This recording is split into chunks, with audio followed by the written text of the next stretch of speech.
a section of sidewalk where whoever finished it, the dog decided to trot down it before it was cured. You can see the paw prints here. Imagine whoever did this was really happy when they saw that.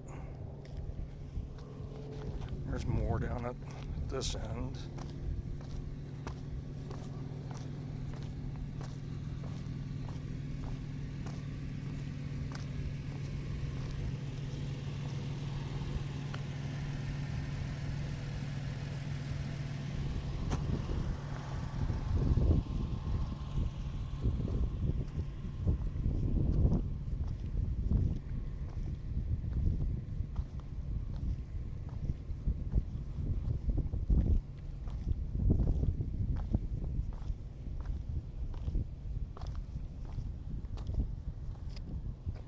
So you have a lot more.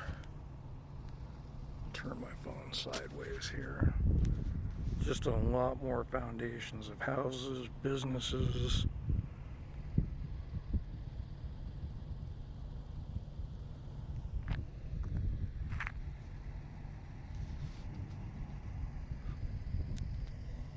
See if I can get a close up of this.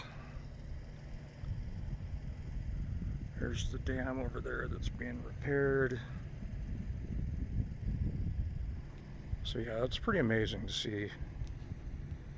You know, I mean, 100 years isn't that long ago, but it's still pretty amazing to see that, you know, an entire town had to be moved because this dam was put in and it was going to fill up this reservoir, which would have taken a few years to move all the structures they wanted to move, including my house, which I don't know where it was, but it was down in here somewhere, I think. And my house was moved in 1925 to where it sits today. You know, I mean, just moving one house is a massive undertaking, and now you're trying to imagine moving an entire town for these people to decide, okay, what's worth moving and what are we just going to rebuild? So it would have been a big undertaking. You know, again, especially 100 years ago, technology has obviously come a long ways in that short amount of time and would make relocating structures quite a bit easier. But even today, that's still a big undertaking. It's another section of intact sidewalk and a fire pit of some sort, and I can tell just by looking at it by the mortar in between the bricks right here, here. This is not something people have done just recently. This was made to be a permanent structure. So maybe a fire pit, maybe there was a tree planted here, I don't know. Since it's more than one level, I would think it was a fire pit of some sort. But yeah, I mean, this is history right here.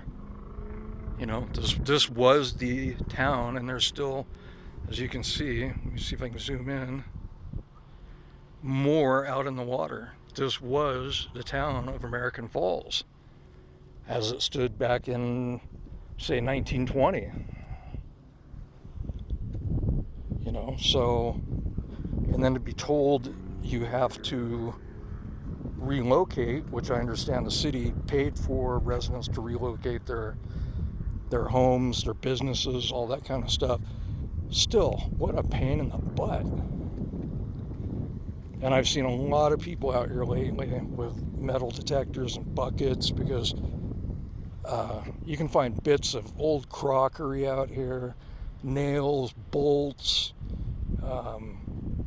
pieces, a lot of coal that was used obviously to heat these different places. You know, so it's, I mean, pretty interesting to see all this stuff out here and know that, yeah, there was a town that stood here at one point.